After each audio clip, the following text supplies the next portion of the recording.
வெற்றிமாறனுடைய இயக்கத்தில் விடுதலை படத்தின் இரண்டாவது பாகம் கடந்த ஆண்டு வெளியாகி இருந்தது. அந்த படத்திற்கு பிறகு அவர் சூர்யாவை வைத்து வாடிவாசல் அப்படின்ற படத்தை இயக்கவிருக்கிறதா முன்பே தகவல்கள் தெரிவிக்கப்பட்டிருந்தது.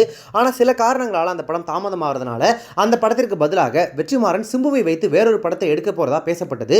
அதற்காக வெற்றிமாறன் மேற்கொண்ட ப்ரோமோ ஷூட் புகைப்படங்களும் இன்டர்நெட்டில் கசிந்தன. தன்னுடைய அடுத்த படம் குறித்து பல்வேறு ஊடகங்கள் பேசப்பட்டு வரும் நிலையில் இயக்குனர் வெற்றிமாறனே தன்னுடைய அடுத்த படம் குறித்து விளக்கம் அளித்து ஒரு காணொலியை வெளியிட்டிருக்காரு.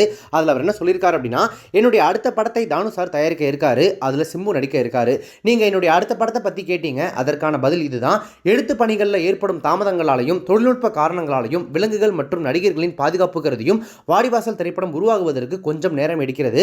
இதற்கிடையில் வாடிவாசல் திரைப்படத்தை தயாரிக்கவிருந்த தானு சார் தான் நம்ம இந்த இடைப்பட்ட நேரத்தில் சிம்புவை சந்திக்கலாமா அப்படின்னு கேட்டாரு. பிறகு நான் சிம்புவை சந்தித்தேன். சந்திப்பின் அடுத்த சில மணி நேரங்களிலேயே எல்லாம் சரியாக அமைந்தது. இது வடச்சென்னை 2ஆக இருக்கும் என்று பேச்சுக்கள் இருக்கின்றன. ஆனால் இது நிச்சயமாக வடச்சென்னை 2 இல்லை. கண்டிப்பாக வடச்சென்னை 2 அன்புவின் எழுச்சியாகத்தான் இருக்கும். தனுஷ் நடிப்பதுதான் வடச்சென்னை 2ஆக இருக்கும். சிம்புவை வைத்து நான் இயக்கப் போகும் இந்த படம் வடச்சென்னை உலகத்தில் நடக்கக்கூடிய ஒரு கதை. வடச்சென்னை திரைப்படத்தினுடைய கதை நிகழக்கூடிய காலகட்டத்தில் தான் இந்த படத்தின் கதையும் நிகழும். வடச்சென்னை திரைப்படத்தில் வரக்கூடிய பெரும்பாலான கதாபாத்திரங்கள் சிம்புவை வைத்து நான் இயக்கப் போகும் இந்த திரைப்படத்தில் இடம்பெறும் அப்படின்னு சொல்லி வெற்றிமாறன் ஒரு எக்ஸ்க்ளூசிவ் அப்டேட்டை அவரே அவருடைய காணொலியில் தெரிவிச்சிருக்காரு. ஸோ இதன் மூலமாக வடச்சென்னை யூனிவர்ஸை வெற்றிமாறன் கிரியேட் பண்ணுறாரு அப்படின்றது ஆல்மோஸ்ட் உறுதியாயிடுச்சு. ஆமாங்க, வடச்சென்னை தனுஷ் நடிச்சு ஒரு படம் வெளியாகி இருந்துச்சு இல்லையா, அதனுடைய பார்ட் 2க்காக ரசிகர்கள் ரொம்ப ஆர்வமாக ஆல்ரெடி பல வருஷங்களாக காத்துட்டு இருக்காங்க. இதற்கிடையில் வடச்சென்னை உலகத்தில் நடக்கக்கூடிய இன்னொரு கதையில் சிம்புவை வச்சு வேறொரு கதை வெற்றிமாறன் டைரக்ட் பண்ணி இருக்காரு.